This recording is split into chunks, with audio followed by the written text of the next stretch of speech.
It's really nice to see you again in Belgrade. Thank you, Mia. Yeah, we met 6 years ago in occasion of October Salon, and after a show you gave us as a present one of your pieces. I always wanted to ask you why.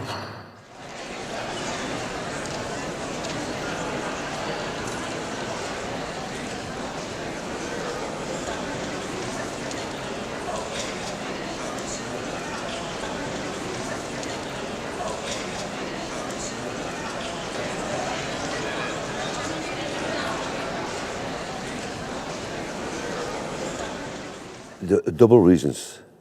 First of all, this original work was in the collection. I could not get it anymore. Second of all, I thought it was good to support you three ladies, Zoran and Jasmina, to support because I felt your passion and your drive to do something in Belgrade. So it was my gift token to support you, ladies. And you know, it's now, I asked it back, it's now in the Biennale in Venice, in my Yes, solo I know. exhibition, And Glass also, and Bones. Yeah. I felt it is kind of message as well, like, because the art piece is a one-man movement, and that is your message to us, that we can carry that passion and do something with it. Yes, and because it means being a one-man movement, it means that you're not, that you follow your own passion, your own art, and that you don't, you know, it's so much in the art world, culture world, that's what is new, what is fashion, that's what we have to do. And I think as an artist, you have to surpass the news and the fashion. And then you're always a kind of one-man movement. Yeah. You know that now that collection has over 100 works. That's what we artists have to do. We have to be generous. We have to support. Yeah, and thank you for that. Yeah. I think for me it was one of the maybe most important thing that I did in my career. Okay. But I would like to talk a bit more about diaries. Yeah, I mean, first of all, for me, I mean, because I'm a classic insomniac like my mother. I order sleep at night. I fell asleep this morning at 8 o'clock. So I was also writing last night and making drawings last night. For me, at night, to be with myself, it's almost like a contemplation. Mm-hmm. To write things down, reflections, thoughts, utopic thoughts, things I'm not happy about. There are different levels, but it's all manual. So for me, writing is almost drawing. And it's out of the writing that I make drawings, sometimes sketches, and the sketches go to that project or to another project or to a sculpture.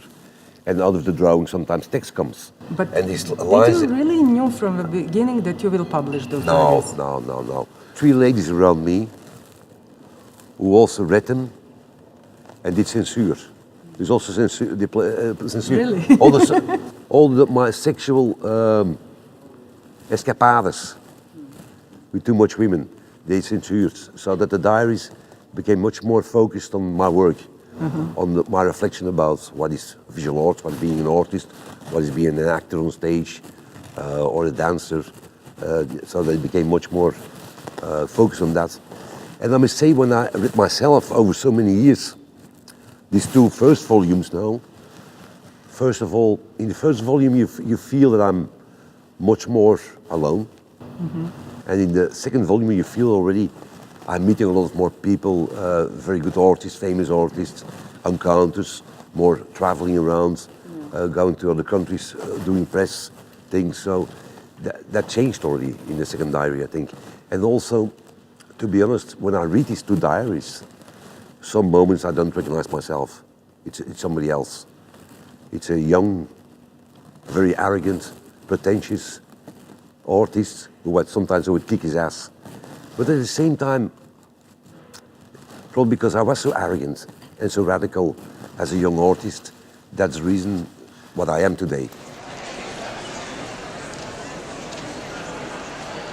When I read those diaries, I really can feel like there is something very, like you said, sometimes very traditional in a way, very grounded, and grounded on some kind of heritage, artistic heritage, and also values. What is the heritage that is important for you? What was important for your identity, let's I think say? this, Oh, A small O. I think this my mother gave me when I was 19, when I left for New York, to live in New York as a young artist, to teach already in New York. I was invited to teach in School of Visual Arts. And my mother gave me it before I left to New York, and she said to me, never forget from where you come from. Never overestimate yourself. Always be humble, but be proud. And I was raised in a family. My father was poor, a communist. Mama came from a rich Catholic family. The anarchy of love brought them together. And they were an incredible sexy couple. My father took me, when I was a small boy, 6, 7 years old, he took me to the Rubens house to make drawings and to copy drawings and paintings of Rubens. He took me to the museum. I had to copy Dürer, because Dürer was also living in Antwerp. He took me to discover Van Eyck. And I really had to copy drawings and paintings. When I was between my 5 and 10 years old, he took me to the zoo. He made me make drawings from animals and from humans. He introduced me to the teaching and the teaching of the physiognomy of Lavatar. So you have to see this poor communist. Didn't want to go to the church. Took me to the museum, to the zoo. Then I had a very Catholic mother who raised me every morning with the stories of the Bible. Then she translated, because she was educated in French, she was translating for me Georges Brassens, Lucien de Lille, Rimbaud, Baudelaire. So you see there, for me was a very strong fundament. It's really almost a Belgian marriage.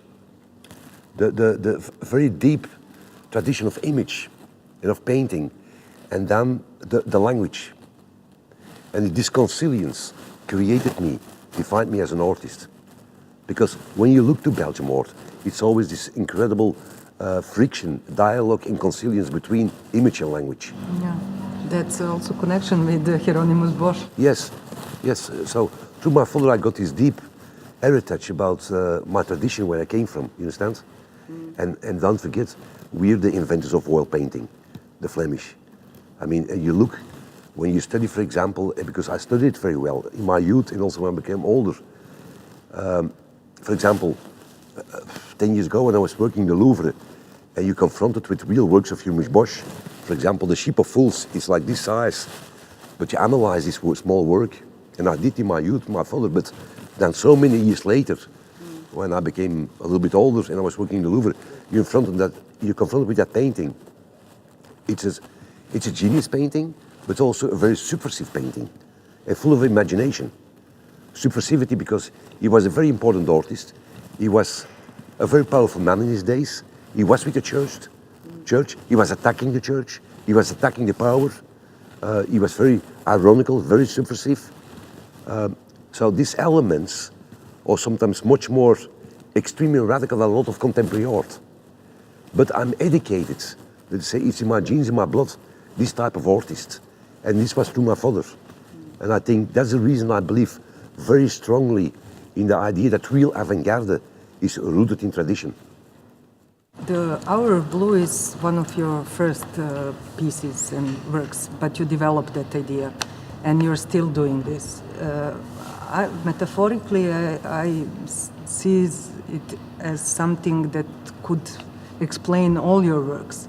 What is the passion now, after 25 years or 30 years, in that big pencil and blue color? I just made new works a year ago from my big exhibition in the Hermitage.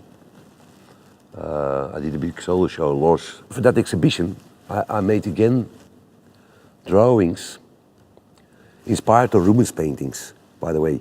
I made drawings of Bacchus, Christ, and Antwerpia. I didn't do it for years anymore, but for that exhibition I particularly wanted to work with the technique, and it's a kind of technique that I developed is I really make a drawing with ball pen, then I photograph it, an old technique, Cibachrome, and then I put again drawings on top, 7 layers of drawing on top of the photograph. So that is a kind of almost a very, very, very deep blue is coming there. And it's almost like you're looking into a kind of space that's full of energy in cracks and 10,000 lines. And so the image is appearing and disappearing. Because all the works called the disappearing and appearing of Antwerpia, of Bacchus. So because they have the best paintings from Rubens hanging in the Hermitage. So I had a big dialogue with the Rubens paintings and with this blue drawing technique. What I like about that technique is because of those lines, it looks like you're scratching your brain and going deeper and deeper. It's very tactile. Yeah. Yeah. I think all my work is like that. And it's very tactile and it's also very registration of time. You feel time inside. Yeah. Time that I made it. Yeah. And also, I believe also in time. Yeah. And also that moment, that's why I said it's metaphorically, it could be that moment between, let's say, night and morning, that moment when you don't know what is reality. And I think the whole poetic of your work, not just in visual arts, but also in theater, is that line, that... The between. The between state. Yeah. Being or not being. Yeah, and also that transformation from humans to animals, animals to humans. It's always... Inside. How you can transfer that to theater. And I'm very excited to see how you will give me that adrenaline to be in that state for 24 hours without drugs. My work is drugs. Yeah, but how? That's what I'm asking. No, because I think my work is pharmakon. Yeah. It's a Greek pharmakon. My work can poison you or can cure you. Now, lady, I cannot tell you how you're going to experience it, but we did now already 14 cities. And I have to be honest, when I created it 2 years ago in Berlin, I was sitting with my actors and dancers 2 nights before the world creation in a cafe. And he asked me, yeah, what do you think? And I said, maybe when 30 or 50 people stay after 24 hours, I will be very happy, like in the beginning of the 80s. And in Berlin, from the first performance, everybody stayed 24 hours. It was incredible. People were crying during the performance, laughing, applauding, shouting. And we got in Berlin 43 minutes of standing ovation. We just came back from Paris now. I just did it in Paris. Also in Paris, 1,600 people came and they stayed 24 hours. And also there we had 38 minutes of, they started applauding already 20 minutes before the end. During 20 minutes was applause and then another 18 minutes of applause for the bowing. And it's a kick. As a creator, I can tell you it's a kick because I'm 40 years busy. I created some stage works already. I saw all the works of my colleagues. I know some good pop artists. I was already in pop concerts. But to have an applause as an artist live for 38 minutes or 40 minutes is an incredible kick. Yeah, that's and also for my actors and performers, it's beautiful. And they deserve it because it's such a beautiful company and they really go very mentally and physically deep in the 24 hours.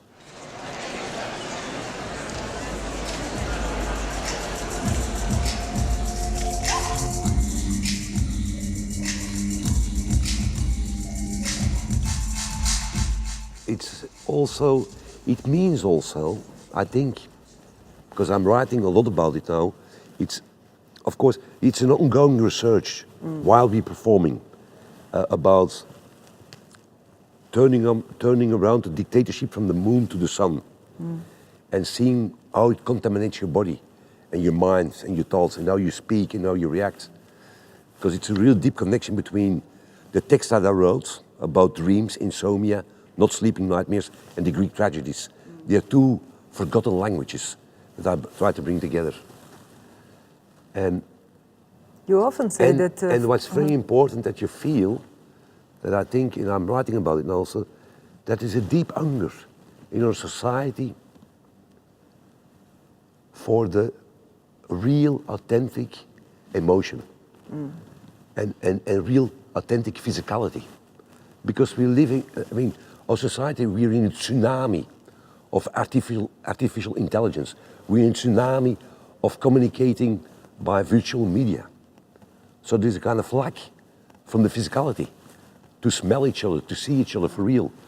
And I think what this performance reveals, Mount Olympus, to glorify the cult of tragedy, is this deep hunger, necessity from people to be witness, to be a part of something that they smell, that they see, that they feel, that they experience physical. It's very different when you have exhibition or theater, because exhibition, everybody is clapping your hand and everything and saying it's okay and congratulations. But in theater, you can actually feel in audience, the body of audience, and you can feel if it's okay or not. That's probably after 40 years, that's the reason I still like to do it. Yeah. You know, first of all, I mean, you know this yourself when you do as an artist exhibitions in the Louvre or the Hermitage Museum, your work gets to collections by very rich people, you're getting museum collections. It's about a kind of protocol of status of the market. What's the beauty about theater that I'm working with actors and dancers, they work for a salary, almost nothing. They work day and night with passion. They give everything.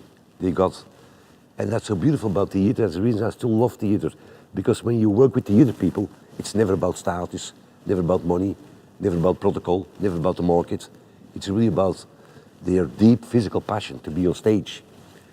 And the ephemeral quality of theater is after, when we leave Belgrado, it's finished. It disappears. Nothing stays. Not just that. It doesn't have an economical reason, Yeah. an economical power, what visual art has as a pure object. So, but that's the reason I still also love theater, I think. And how after, I mean, I read some critiques about this show, and it's really, they're saying it's the best show in this century, in this millennium till now. How do you plan the next step, next work? I mean, you know, success is a poison. I made in the meantime already a new show. After Belgrado, we go to Rome, and I do the Italian premiere about a production called Belgium Rules, Belgium Rules. The regelen Belge, and Belgium rules like Britain rules. And of course, I made an homage to my country, like Fellini did. It's kind of critical love homage to my country, like Fellini made Roma. And I'm celebrating Belgium for different reasons, because I think it's a beautiful, fantastic, small, stupid, surrealistic Monty Python country. We have a big tradition in arts and in writing. And at the same time, it's almost also a political statement, because I'm living in a country where in the Flemish side, where I'm born and I live, there's an incredible strong movement, nationalistic, extreme nationalistic. They want to split up the country. They want to become independent. And I'm pro-Belgium. I'm pro-King and Queen, because I have no sympathy for extreme nationalists. I think history teaches us what they bring to people, extreme nationalists. So even that piece is a political statement. But it's a critical love declaration to my country. I'm talking also about the Belgian past. We were bastards in Belgian Congo. We did a lot of bad stuff. I mean, Brussels is built on the money of the black people. Eh? We stole uranium, diamonds, rubber. We tortured people over there. I also talk about these bad sides of Belgium.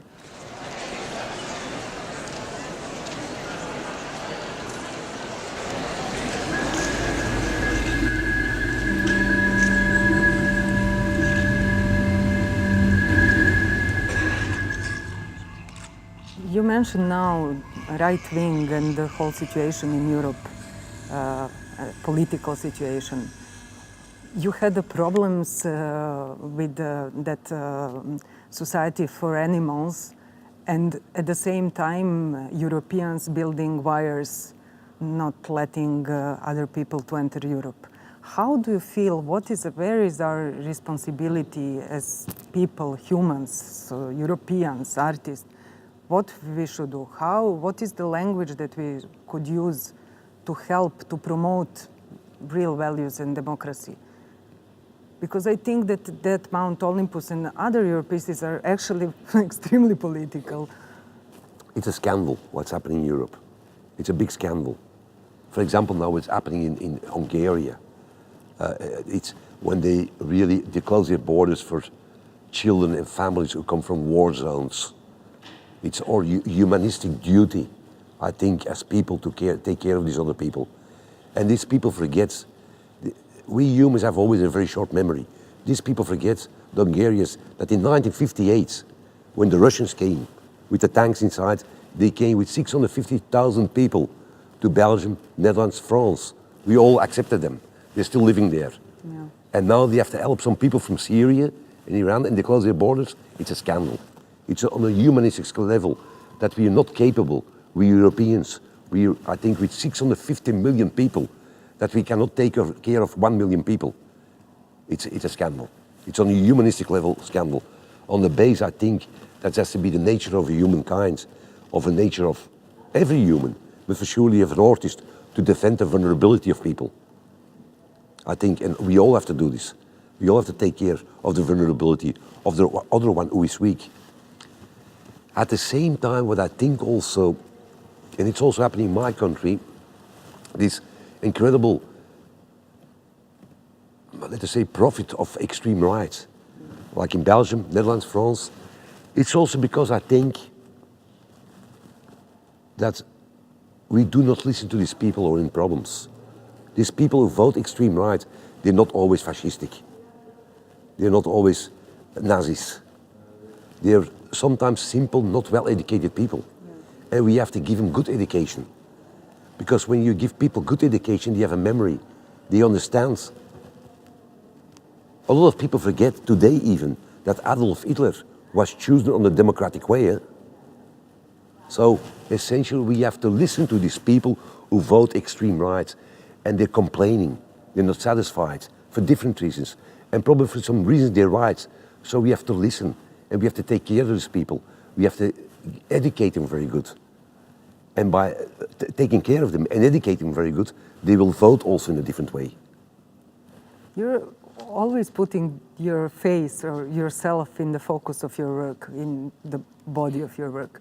But the titles of your work are showing that it's not just about you, like searching for utopia or as I understand your face and showing of course it's about yourself, but it's also about that metamorphose or transformation, about what human could be in different circumstances, like Art Kept Me Out of Jail project. I think you have to see this in tradition from the Flemish painting. For example, Rubens made a lot of self-portraits. I mean, to make a self-portrait is essentially looking to somebody else. Because you cannot look to yourself. I mean, I'm probably already 20 years gray. It's only the last 10 years I see it. Yeah. It's really true. I ask often to my colleagues, I'm still looking brown. It's brown. You cannot look to yourself. So that means, I mean, creating a portrait is always creating somebody else. It's all these portraits, almost, it's like peeling off different masks. Because sometimes I'm stupid, sometimes I'm a clown, sometimes I'm an anarchist, sometimes I'm an artist, sometimes I'm a philosopher, sometimes I'm a genius, sometimes I'm a charlatan, sometimes I'm an animal, sometimes I'm a human. I have these different schizophrenic states in myself. So it's always a peeling off. And it's also, of course, watching to yourself is watching to something that's metamorphosing on a constant base. I mean, every day I'm changing my face, getting more wrinkles, more gray hair, a little bit belly, my muscles hanging down. So it's this incredible body, this package where you're born with, that is always changing, inside and outside. It's a wonder to watch to it. And I think and for me, it's, this portraits are an alcoholic. It's a Jederman.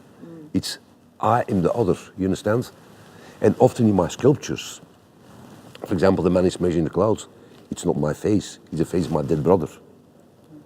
The man who's carrying the cross, who is in the cathedral now in Antwerp, it's the face of my uncle. But they're family, so they look like me.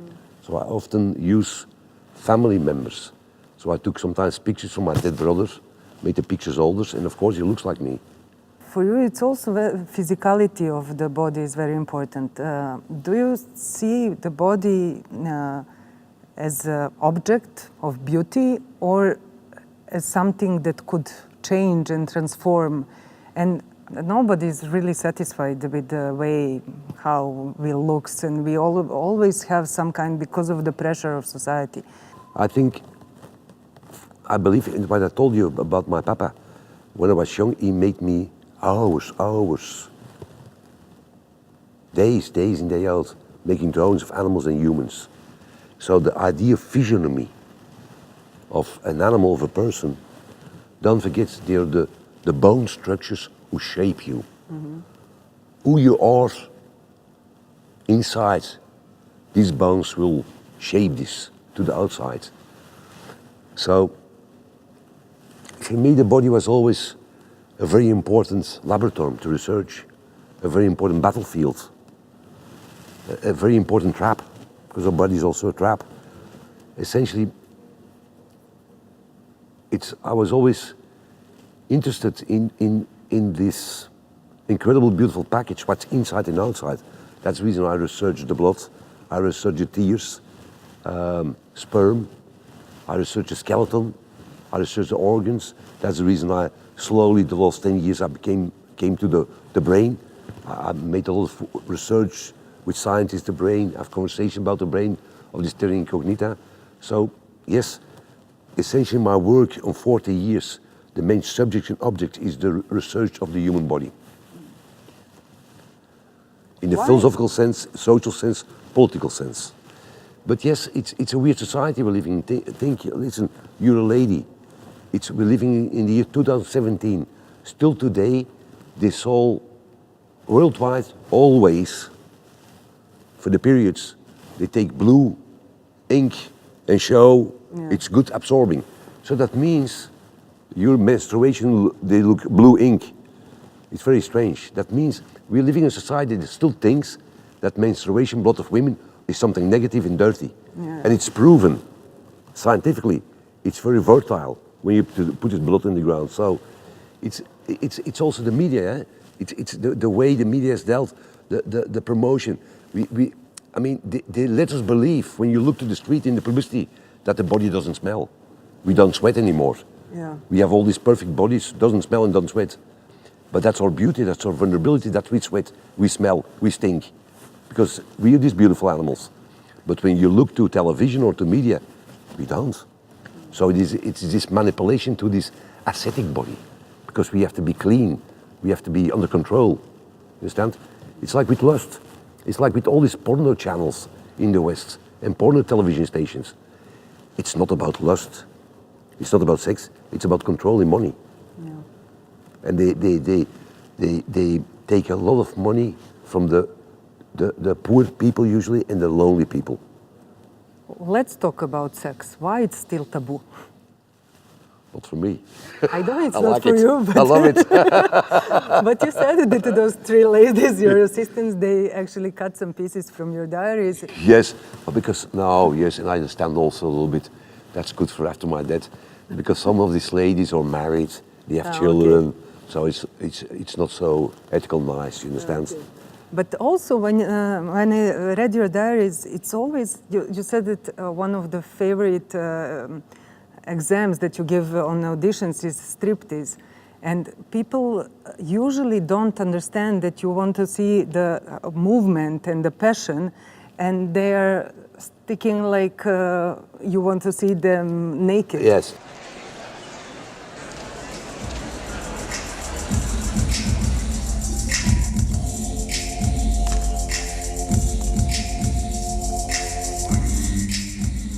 They think I want to see the naked pussy or the naked tits. I'm not interested in that, because a good striptease is about teasing. Yeah. It's showing nothing and thinking that you see something, but you don't show anything. It's in your brain. So it's about this, it's that exercise, and it's an exercise about communication. It's an exercise about knowing your own body, movement, and being intelligent. You can read a lot from a performer who does this. So it's always a good exercise in my edition. I'm asking you this because you already talked a bit about loneliness, and I think there is a connection between. I actually think that sex is bigger taboo today than 40 years ago, and there is something. Sure, we're getting back in the regression. It's weird. It's like, I mean, to research when you're busy seriously with the ether and with the human body. Your body with the body inside and outside. So you with the body busy with the skeleton, the naked skin, the most beautiful costume there is because we're born like this. And let us say in the beginning of the 80s, everybody had no problem with this. And now I feel the last 5 years, even the last 10 years, people write always about my theater. Yeah, and there are naked people on stage. It's almost like something special. It's weird, yes, we're living in a time of regression. Everything goes back. I have always a feeling what we fought for in the 80s, we start losing slowly again. Yeah. People are really need and have some urge for closeness and for other human being to be connected with somebody, and we are always pushing ourselves from each other.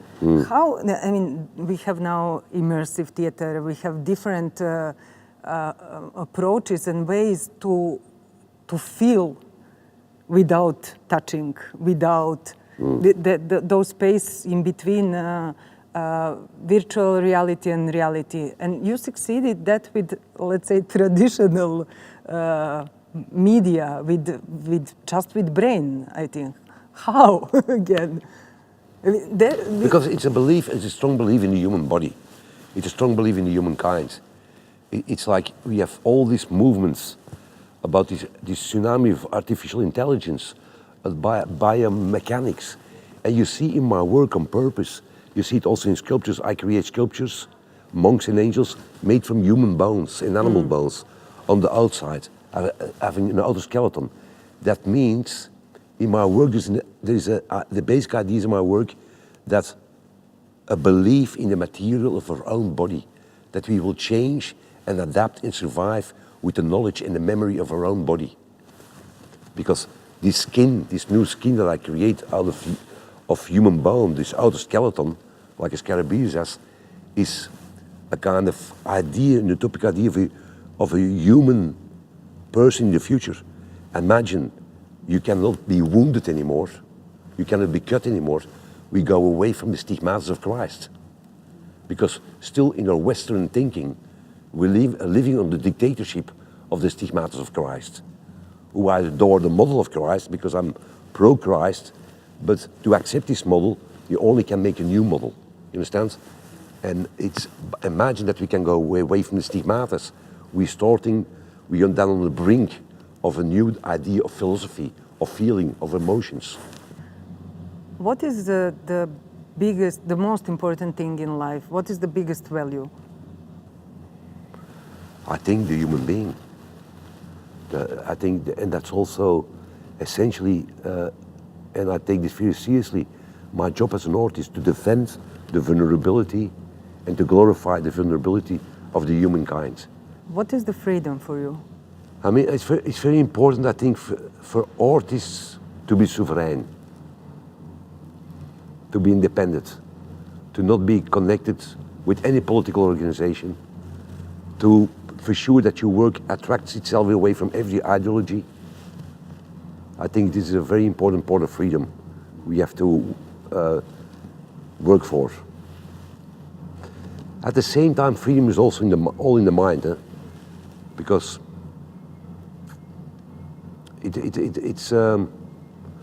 I was in my life already a couple of times in jail, and sometimes in jail I was more free and I saw more freedom than outside of the jail. So it depends what the value is from people you work with or you spend time with. Because an handshake, maybe in daily life, doesn't mean anything. An handshake in prison has a very deep value. So it depends from the brain. I think the freedom has to be found in the deep connection from the brain, the art and the sex. When this is not well connected, there is no freedom. What would you say to my students, to young people, how to live, how to fight, for what? I think the most important thing is first a pleasure. The pleasure in life, the pleasure into being an artist. And now there's pleasure, I hope there is passion and necessity. But the first rule is pleasure. Don't do it when you don't like to do it. Stop it. Become better a good plumber or a good baker than to become a bad artist. First thing is a pleasure, because it's that pleasure today that still drives me. Because I like to be on the road with my actors and dancers. I like to go to work on the new sculpture in our studio because I'm enjoying it, simply. And by the enjoyment, I find the critical attitude to think and to reflect and to contemplate. You said that passion is connected with discipline for you in process of creation. Tell me more about that process. How you keep your discipline? I think for me, and I learned from this a lot as a young guy. Well, I think between my 10 and 15 Saturday afternoon, after the football training, raining, typical Belgian weather, movies from Fred Astaire and Ginger Rogers. Mm-hmm. I love them. I loved Fred Astaire's. I thought the guy was so stylish. And I remember I took a broom, saw the broom painted black, took the cape of Zorro, and I was copying Fred Astaire. And later, in the late 70s, beginning of the 80s, I started looking to documentaries and interviews from Fred Astaire. And it was amazing when they asked Mr. Astaire, everything looks so natural. And then he said, yes, because I do every movement 10,000 times a day. It's by this, and it's also for the performers, it's by this incredible cannibalism towards the material. How better you eat everything, how more beautiful you can vomit. So that's the friction between, I think, this deep discipline and at the same time this anarchy. Thank you. You talked about pleasure, and it was a pleasure. Really. Yeah, lady. Good. Thank you, Mia. Take care.